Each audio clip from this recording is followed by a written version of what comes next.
नमस्कार। आज हम युवाल नोआ हरारी की जो चर्चित किताब है होमो डियस, उसके हिंदी अनुवाद के कुछ खास हिस्सों पर थोड़ी गहराई से बात करेंगे। हाँ बिल्कुल। हमारे पास इस किताब के वो जरूरी अंश हैं जो मानवता के पूरे सफर पर, उसके अतीत की जीत से लेकर भविष्य की जो महत्वाकांक्षाएं हैं, जो चुनौतियां हैं, उन सब पर कह सकते हैं रोशनी डालते हैं। बिल्कुल। और हमारा मकसद भी यही है कि इन अंशों से वो सबसे ज़रूरी बातें निकाल पाएं जिन पर शायद हम रोज़मर्रा में उतना सोचते नहीं, जैसे कैसे हमने अकाल, महामारी, युद्ध, जो सदियों पुरानी समस्याएं थीं, उन्हें लगभग काबू में कर लिया है। और अब हमारी नज़रें कहाँ जा रही हैं? अमरता, हमेशा की खुशी, यहाँ तक कि दैवत्व जैसे लक्ष्यों पर। हाँ, और ये देखना भी बहुत जरूरी है कि जो नई टेक्नोलॉजी आ रही हैं, खासतौर पर एआई, आर्टिफिशियल इंटेलिजेंस और बायोटेक्नोलॉजी, वो इन सपनों और हमारे भविष्य के लिए क्या मायने रखती हैं। या ये वाकई हमें आगे ले जाएंगी या फिर कुछ नई ऐसी चुनौतियां खड़ी कर देंगी जिनके बारे में हमने सोचा भी नहीं। सही सवाल है। तो चलिए शुरुआत वहीं से करते हैं जहां से इंसान ने शायद सबसे बड़ी लड़ाइयां जीती हैं, अतीत की महामारियों से। इतिहास तो भरा पड़ा है, काली मौत जैसी महामारियों ने कैसी तबाही मचाई थी। हाँ, और ये स्रोत ये भी बताते हैं कि जब यूरोपीय लोग अमेरिका या ऑस्ट्रेलिया जैसे महाद्वीपों पर पहुंचे तो वहां चेचक जैसी नई बीमारियां फैली और उनसे वहां की जो स्थानीय आबादी थी, उसका एक बहुत बड़ा हिस्सा, कहीं कहीं तो लिखा है 90% तक खत्म हो गया। 90%। बाप रे। हाँ, क्योंकि उनमें उन बीमारियों से लड़ने की इम्यूनिटी नहीं थी बिल्कुल। और पिछली सदी तक भी अगर देखें तो बचपन की बीमारियां बहुत आम थी और बाल मृत्यु दर वो तो भयानक रूप से ऊंची थी। बिल्कुल। स्रोत के मुताबिक 20वीं सदी की शुरुआत में लगभग 1/3 बच्चे जितने पैदा होते थे उनमें से 1/3। हाँ, वो वयस्क होने से पहले ही मर जाते थे, कुपोषण से या दूसरी बीमारियों से। ये आंकड़े तो आज सोचना भी मुश्किल लगता है ना? लेकिन यहीं पर देखिए विज्ञान ने क्या कमाल दिखाया है। आज दुनिया पहले से कई ज्यादा घनी आबादी वाली है, लोग इतना सफर करते हैं, फिर भी पिछली कुछ पीढ़ियों में महामारियों का असर वो बहुत बहुत कम हुआ है। नाटकीय रूप से कम हुआ है कह सकते हैं। हाँ, और इसका क्रेडिट जाता है 20वीं सदी की जो मेडिकल क्रांति हुई उसे। टीकाकरण, एंटीबायोटिक, बेहतर साफ सफाई भी और एक मजबूत मेडिकल सिस्टम जो बना। हाँ बिल्कुल। सोचिए, विश्व स्वास्थ्य संगठन ने 1979 में चेचक को पूरी तरह खत्म करने का ऐलान कर दिया था। बहुत बड़ी उपलब्धि थी ये। है ना? नतीजतन आज वैश्विक बाल मृत्यु दर 5% से नीचे है और विकसित देशों में तो ये 1% से भी कम है। ये वाकई मानवता की सबसे बड़ी जीतों में से एक है। सही कहा। अच्छा, महामारियों के बाद युद्ध पर आते हैं। स्रोत में एक दिलचस्प शब्द इस्तेमाल हुआ है, नई शांति।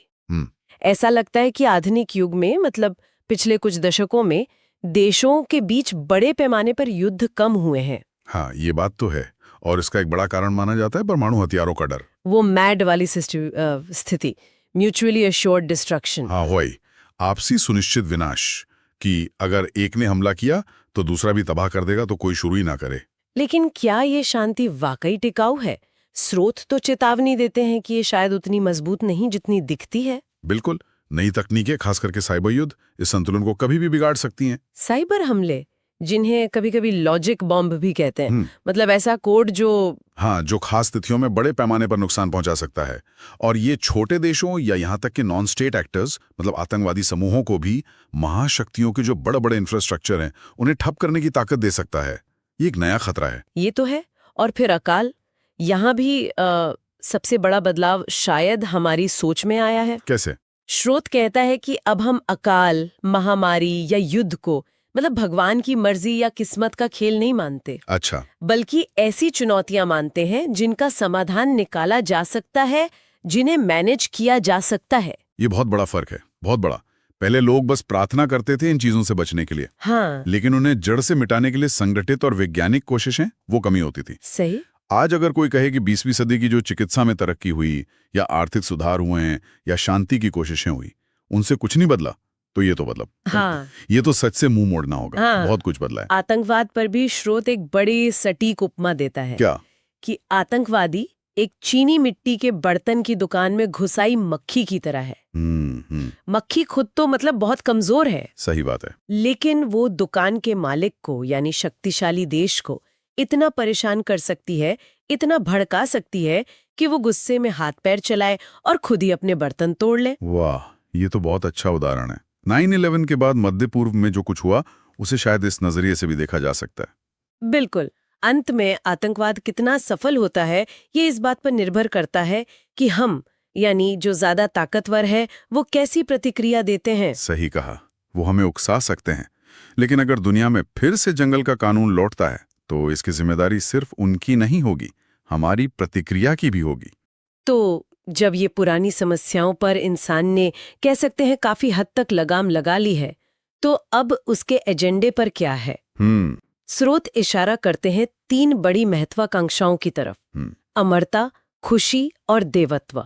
अमरता, इस सुनने में ही कैसा लगता है? हाँ, सुनने में तो बिल्कुल किसी साइंस फिक्शन फिल्म जैसा लगता है ना। लेकिन अब ये सिर्फ कल्पना नहीं रही। अच्छा। हाँ, ऑब्रे डी ग्रे और रे कुर्जवील जैसे बड़े प्रभावशाली विचारक और वैज्ञानिक हैं जो वाकई मानते हैं कि मृत्यु को हराया जा सकता है, कि बुढ़ापा बस एक बीमारी है जिसका इलाज मुमकिन है। अरे, गूगल की एक कंपनी है कैलिको, उसका तो घोषित लक्ष्य ही है मृत्यु को हल करना। सीरियसली? हाँ, और गूगल वेंचर्स जैसी कंपनियां लाइफ साइंस स्टार्टअप्स में अरबों डॉलर लगा रही हैं। बिल मैरेस जैसे निवेशक तो यहां तक कह रहे हैं कि शायद 500 साल जीना भी संभव हो। 500 साल, ये सोचने में ही मतलब कितना अजीब है। इसके सामाजिक नतीजे क्या होंगे? बहुत गहरे सवाल उठते हैं इससे। क्या 150 साल के माता पिता और बच्चे का रिश्ता वैसा ही होगा जैसा आज है, या लोग 90 साल की उम्र में अपना करियर बदल रहे होंगे? ये सब सोचना पड़ेगा, और स्रोत हमें आगाह भी करता है। देखिए कि अमरता के सपने पर बहुत ज्यादा यकीन कर लेना और फिर अगर वो गलत साबित हुआ तो निराशा बहुत बड़ी होगी। हाँ, बेहद निराशाजनक हो सकता है। साथ ही ये याद रखना भी जरूरी है कि पिछली सदी में जो औसत उम्र दोगुनी हुई वो मुख्यतः इसलिए हुई क्योंकि हमने अप्राकृतिक मौतों पर काबू पाया, जैसे बचपन की बीमारियां, इन्फेक्शन, हिंसा। अच्छा, मतलब नेचुरल डेथ नहीं। हाँ, प्राकृतिक जीवन काल यानी 70, 80 या उससे कुछ ज्यादा साल जीना, वो तो गैलीलियो, न्यूटन या माइकल एंजेलो जैसे लोग पहले भी जी चुके थे। ये बात भी सही है। अच्छा, अमरता अगर जीवन की लंबाई की बात है, तो दूसरा लक्ष्य है जीवन की गुणवत्ता यानी खुशी। हाँ, खुशी की तलाश। यहाँ स्रोत एक और दिलचस्प, शायद थोड़ा चौंकाने वाला विचार रखता है। क्या विचार है वो? वो ये कि खुशी असल में बाहरी चीजों पर उतनी निर्भर नहीं करती। मतलब न लॉटरी जीतने पर, न प्रमोशन मिलने पर, न सच्चा प्यार पाने पर। वैज्ञानिक दृष्टिकोण से देखें तो खुशी शरीर के अंदर पैदा होने वाली बायोकेमिकल तरंगों का नतीजा है, सुखद अनुभूतियों का एक प्रवाह। अच्छा, तो ये सब अंदर का खेल है। हाँ, स्रोत में फुटबॉल विश्व कप फाइनल में मारियो गॉट्से के गोल का उदाहरण दिया गया है। वो जो खुशी का एहसास उसे हुआ, वो गेंद के नेट में जाने या हजारों लोगों के चिल्लाने से नहीं, तो फिर किससे? बल्कि उसके शरीर के अंदर जो खास तरह की सेंसेशंस दौड़ रही थीं, जो बायोकेमिकल और इलेक्ट्रिकल सिग्नल थे, उनसे पैदा हुआ। यानी खुशी मूल रूप से एक आंतरिक घटना है, एक इंटरनल एक्सपीरियंस। एग्जैक्टली। और तीसरा लक्ष्य जो शायद सबसे ज्यादा महत्वाकांक्षी है, दैवत्व, भगवान बनना। हाँ, ये तो मतलब पराकाष्ठा है महत्वाकांक्षा की, और यहाँ बायोटेक्नोलॉजी की भूमिका आती है। बिल्कुल, हम अब सिर्फ बीमारियों का इलाज ही नहीं कर रहे हैं, बल्कि जीवन को एक तरह से डिजाइन करने की क्षमता हासिल कर रहे हैं। जैसे? उदाहरण के लिए माइटोकॉन्ड्रियल डीएनए रिप्लेसमेंट जैसी तकनीकें हैं जिनसे 3 अभिभावक शिशु पैदा हुए हैं। हाँ, सुना है इसके बारे में। हालांकि सुरक्षा और नैतिक चिंताओं के चलते अमेरिका जैसे देशों ने इस पर रोक भी लगाई थी 2001 में। वो तो है, नैतिक सवाल तो बहुत बड़े हैं। लेकिन ये एक बुनियादी बदलाव की तरफ इशारा कर रहा है ना। कभी हम शिकारी संग्रहकर्ता थे जो खुद को प्रकृति का एक हिस्सा मानते थे। हाँ। फिर किसान बने और खुद को सृष्टि के शिखर पर देखने लगे, मालिक समझने लगे। और अब क्या विज्ञान हमें देवता बना देगा? इसी से जुड़ा है विचारधाराओं का विकास भी। कृषि क्रांति ने ईश्वर केंद्रित धर्मों को जन्म दिया, थीज्म जिसे कहते हैं। हाँ, जहाँ ईश्वर केंद्र में था। फिर आई वैज्ञानिक क्रांति, जिसने मानव केंद्रित विचारधाराओं, ह्यूमनिज्म को जन्म दिया, जैसे उदारवाद, साम्यवाद, नाजीवाद भी। हाँ, ये सभी मानते थे कि होमो सेपियंस में कुछ खास है, कोई पवित्र सार है जो दुनिया में सारे अर्थ और अधिकार का स्रोत है। और यहीं पर उदारवाद, जो आज की दुनिया की सबसे प्रभावी विचारधारा मानी जाती है, वो खुद सवालों के घेरे में आ जाती है। कैसे? उदारवाद की बुनियाद है व्यक्ति, इंडिविजुअल, एक अद्वितीय अविभाज्य इकाई। अविभाज्य इकाई नहीं है, बल्कि छोटे छोटे हिस्सों से मिलकर बने हैं जो लगातार बदलते रहते हैं, जुड़ते हैं, अलग होते हैं। हाँ, जैसे हमारी आंख का ही उदाहरण लें। बिल्कुल, ये कोई एक चीज थोड़ी है, ये तो लाखों सालों में धीरे धीरे विकसित हुए कई हिस्सों का एक जटिल सिस्टम है। और इंडिविजुअल शब्द का मतलब ही है जिसे विभाजक न किया जा सके। हाँ, तो विकासवाद के नजरिए से ऐसी कोई स्थायी अविभाज्य इकाई वो संभव नहीं लगती। और जीवन विज्ञान आत्मा जैसी किसी चीज के अस्तित्व पर भी सवाल उठाता है। स्रोत कहता है कि वैज्ञानिक बहसों में अब आत्मा की बात नहीं होती। क्यों? क्योंकि इसका कोई ठोस सबूत नहीं मिला है और व्यवहार को समझने के लिए बेहतर मॉडल मौजूद है। लेकिन इसका मतलब ये तो नहीं कि हमारे जो व्यक्तिपरक अनुभव हैं, सब्जेक्टिव एक्सपीरियंसेस, वो बेकार हैं। नहीं, बिल्कुल नहीं। आत्मा हो या ना हो, पर दर्द का अनुभव, खुशी का अनुभव, प्यार का अनुभव, ये तो वास्तविक है। हाँ, ये तो हम महसूस करते हैं। विज्ञान इन्हें नकार नहीं सकता, भले ही अभी पूरी तरह समझ ना पाए। और शायद यही व्यक्तिपरक अनुभव ही वो चीज है जो हमें मशीनों से अलग करती है, कम से कम अभी के लिए। ये सोचने वाली बात है। उदारवाद की एक और मान्यता है कि हमारे अंदर एक एकल प्रामाणिक स्व होता है, ऑथेंटिक सेल्फ। हाँ, अपने दिल की सुनो टाइप। बिल्कुल। लेकिन न्यूरोसाइंस इस पर क्या कहता है? क्या वाकई एक स्व है? न्यूरोसाइंस दिखाता है कि हमारा स्व शायद उतना सरल और एक नहीं है जितना हम सोचते हैं। डैनियल कानेमन जैसे नोबेल पुरस्कार विजेता हैं। हाँ, कानेमन, थिंकिंग फास्ट एंड स्लो वाले। हाँ, वही। वो दो तरह के स्व की बात करते हैं। एक है अनुभव करता स्व, एक्सपीरियंसिंग सेल्फ, जो हर पल को जीता है, महसूस करता है। बिल्कुल। और दूसरा है कथावाचक स्व, नरेटिंग सेल्फ। अच्छा, कहानी कहने वाला। हाँ, जो इन अनुभवों से कहानियां बनाता है, अतीत को याद करता है, उसका मूल्यांकन करता है और भविष्य के लिए योजनाएं और निर्णय लेता है। और इसमें ज्यादा दबदबा किसका रहता है?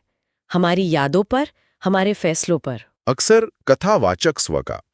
यह हमारी यादों और बड़े फैसलों पर हावी रहता है। कैसे? ये एक खास नियम का पालन करता है जिसे पराकाष्ठा और अंत का नियम, पीक एंड रूल कहते हैं।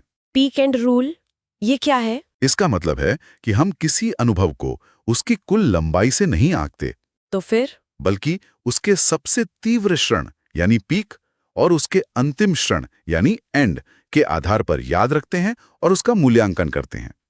बीच का बाकी सब भूल जाते हैं लगभग। अच्छा, स्रोत में इसके कुछ उदाहरण भी हैं शायद? हाँ, बड़े दिलचस्प उदाहरण हैं। जैसे वो ठंडे पानी वाला प्रयोग। लोगों से कहा गया, हाथ ठंडे पानी में रखो। एक ग्रुप ने थोड़ी देर बहुत ठंडे पानी में रखा, दूसरे ग्रुप ने ज्यादा देर रखा, लेकिन आखिर में पानी थोड़ा कम ठंडा कर दिया गया। तो लोगों ने कौन सा चुना? ज्यादातर लोगों ने वो दूसरा वाला चुना, जिसमें ज्यादा देर हाथ पानी में रखना पड़ा, क्योंकि उसका अंत कम बुरा था, भले ही कुल मिलाकर तकलीफ ज्यादा हुई हो। कमाल है। और वो कोलोनोस्कोपी वाला अध्ययन? हाँ, उसमें भी यही देखा गया।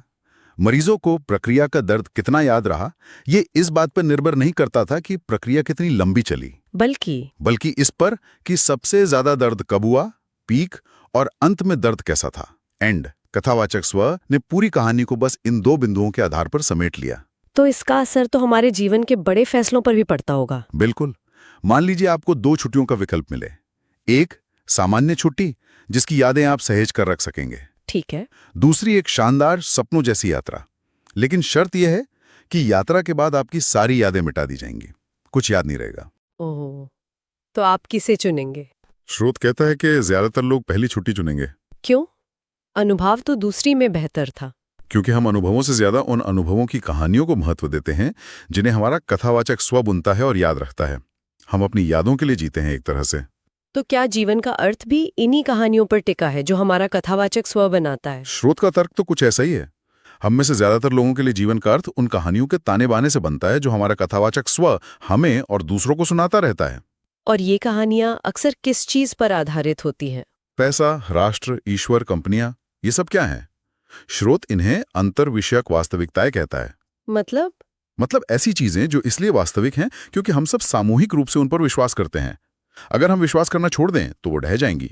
जैसे सोवियत संघ के पतन का उदाहरण दिया गया है स्रोत में। हाँ, बिल्कुल। कैसे कुछ नेताओं ने मिलकर एक दस्तावेज पर हस्ताक्षर किए, बिलाविजा समझौता, एक कहानी बदल दी और दुनिया की एक महाशक्ति देखते ही देखते खत्म हो गई। हम शायद आसानी से मान लें कि पैसा एक कल्पना है, एक कहानी है। हाँ, लेकिन अपने ईश्वर, अपने राष्ट्र या अपने मूल्यों को कल्पना मानने में हिचकते हैं। क्यों? क्योंकि यही कहानियां हमारे जीवन को अर्थ देती हैं। इनके बिना हम शायद खो जाएं। सही बात है, ये कहानियां हमें थामे रखती हैं। चलिए अब उन तकनीकी चुनौतियों की बात करते हैं जो भविष्य में शायद हमारे इंतजार कर रही हैं। इंसान आज दुनिया पर हावी क्यों है? क्या सिर्फ इसलिए कि हम बुद्धिमान हैं या औजार बना सकते हैं? स्रोत कहता है नहीं, सिर्फ इसलिए नहीं। शायद 20,000 साल पहले का एक अकेला शिकारी संग्रहकर्ता, वो आज के औसत इंसान से ज्यादा कुशल और जानकार था अपने माहौल के बारे में। अच्छा। हाँ, लेकिन एक प्रजाति के तौर पर हम तब कमजोर थे। हमारी असली ताकत आई बड़े पैमाने पर लचीले ढंग से सहयोग करने की क्षमता से, कॉपरेशन से। चलते हैं, वो अल्टीमेटम गेम का उदाहरण भी दिया है ना। हाँ, वो बड़ा क्लासिक उदाहरण है। उस खेल में लोग अक्सर ऐसे प्रस्ताव को ठुकरा देते हैं जो उन्हें अन्यायपूर्ण लगता है, भले ही ऐसा करने से उन्हें कुछ भी न मिले, शून्य मिले, जो कि आर्थिक रूप से तो अतार्किक है। हाँ, लेकिन ये हमारे अंदर गहरे बसे सामाजिक एल्गोरिदम को दिखाता है। शायद ये पाषाण युग में समूह में बने रहने के लिए जरूरी था। हमारी भावनाएं, गुस्सा, शर्म, प्यार, वफादारी, ये सब असल में लाखों साल के विकास के दौरान बने परिष्कृत एल्गोरिदम ही हैं। लेकिन अब कहानी में एक नया मोड़ आ रहा है। एल्गोरिदम यानी कंप्यूटर प्रोग्राम। हाँ, मशीन वाले एल्गोरिदम। वो अब खुद इतने शक्तिशाली हो रहे हैं कि वो इंसानी क्षमताओं को चुनौती दे रहे हैं, कहीं कहीं तो पीछे भी छोड़ रहे हैं। बिल्कुल। शतरंज में डीप ब्लू का गैरी कैस्परोव को हराना, या गूगल डीप माइंड के एआई का खुद ब खुद अटारी गेम्स खेलना सीख लेना, ये सब तो अब पुरानी बातें हो गई। संगीत रचना जैसे रचनात्मक क्षेत्रों में भी। हाँ, डेविड कोप नाम के एक रिसर्चर ने एक प्रोग्राम बनाया था, EMI। उसने बाख की शैली में हजारों इतने अच्छे कोरल्स धार्मिक गीत बना दिए कि संगीत के बड़े बड़े विशेषज्ञ भी अक्सर धोखा खा जाते थे कि ये असली बाख है या मशीन की रचना। अरे बाप रे। लेकिन इससे भी ज्यादा चिंता की बात शायद ये है कि एल्गोरिदम अब न सिर्फ काम कर सकते हैं, बल्कि इंसानी भावनाओं और व्यवहार को समझ सकते हैं और शायद उनमें हेरफेर भी कर सकते हैं। हाँ, ये ज्यादा खतरनाक पहलू है। स्रोत फेसबुक का उदाहरण देता है। क्या? कि कैसे वो न सिर्फ आपके राजनीतिक झुकाव का पता लगा सकता है, बल्कि ये भी जान सकता है कि कौन से मतदाता अनिर्णित हैं और उन्हें कैसे प्रभावित किया जा सकता है, किस तरह के विज्ञापन या पोस्ट दिखाकर। और ये सब उस डेटा के आधार पर होता है जो हम खुद ही खुशी खुशी मुफ्त में इन प्लेटफॉर्म्स को देते हैं। बिल्कुल, हमारी लाइक्स, शेयर, कमेंट्स सब डेटा है उनके लिए। तो क्या हम एक ऐसे भविष्य की ओर बढ़ रहे हैं जहां इंसानों का एक बड़ा तबका अनुपयोगी, यूजलेस हो जाएगा? ये बहुत बड़ा डर है जो किताब जाहिर करती है। जब एल्गोरिदम गाड़ी चलाने से लेकर बीमारियों का निदान करने और यहाँ तक कि कला बनाने तक हर काम हमसे बेहतर करने लगेंगे, तो करोड़ों इंसान क्या करेंगे? ये आज के सबसे बड़े सवालों में से एक है। यकीनन इतिहास में देखें तो रोजगार पहले खेती से उद्योगों में गए, हाँ, फिर उद्योगों से सेवा क्षेत्र में शिफ्ट हुए। लेकिन अगर एल्गोरिदम सेवा क्षेत्र पर भी हावी हो गए, टीचिंग, डायग्नोसिस, डिजाइन, तो इंसान कहाँ जाएंगे? स्रोत एक अनुपयोगी वर्ग के उभरने की गंभीर संभावना जताता है। अ यूजलेस क्लास। हाँ, और यहीं पर चेतना, कॉन्शियसनेस और बुद्धिमत्ता, इंटेलिजेंस का फर्क महत्वपूर्ण हो जाता है। कैसे? कंप्यूटरों में बुद्धिमत्ता तो तेजी से बढ़ रही है, वो प्रॉब्लम सॉल्व कर सकते हैं, सीख सकते हैं, लेकिन उनमें चेतना यानी महसूस करने की क्षमता, सब्जेक्टिव एक्सपीरियंस, उसका कोई संकेत नहीं है, कम से कम अभी तक। तो सवाल ये उठता है कि जब बिना चेतना वाले एल्गोरिदम लगभग हर काम बेहतर ढंग से कर सकते हैं, तो फिर चेतना वाले इंसानों का क्या मूल्य रह जाएगा?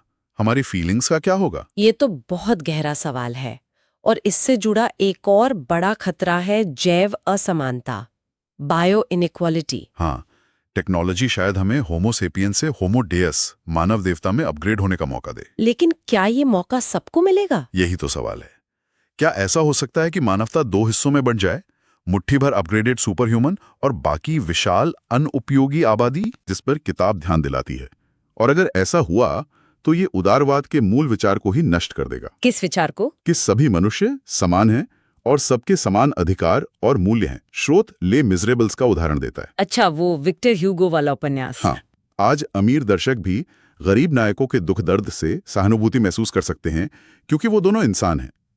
पर क्या भविष्य का एक सुपर ह्यूमन, जो शायद शारीरिक और मानसिक रूप से सामान्य इंसान से बहुत अलग हो, क्या वो एक अनुपयोगी इंसान के साथ वैसी ही सहानुभूति रख पाएगा, या उसे एक अलग निचली प्रजाति की तरह देखेगा? उफ, इसका असर तो स्वास्थ्य सेवाओं जैसी चीजों पर भी पड़ सकता है फिर। बिल्कुल। स्रोत तर्क देता है कि 20वीं सदी में बड़े पैमाने पर जन स्वास्थ्य सेवाएं क्यों विकसित हुईं? क्यों? क्योंकि देशों को अपने फैक्ट्रियों के लिए स्वस्थ मजदूर चाहिए थे और अपनी सेनाओं के लिए स्वस्थ सैनिक चाहिए थे। जापान का उदाहरण दिया गया है।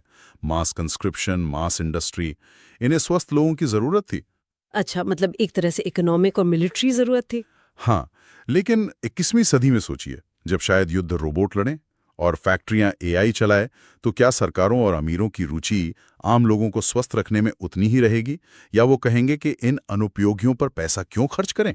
ये तो बहुत चिंताजनक बात है। तो अगर उदारवाद का ढांचा कमजोर पड़ता है, तो उसकी जगह कौन सी नई विचारधाराएं या कह लें धर्म ले सकते हैं? स्रोत का अनुमान है कि भविष्य के जो प्रभावशाली धर्म या विचारधाराएं होंगी, वो किसी गुफा या मदरसे से नहीं निकलेंगी। तो कहां से? वो निकलेंगी सिलिकॉन वैली जैसी जगहों की रिसर्च लैब से।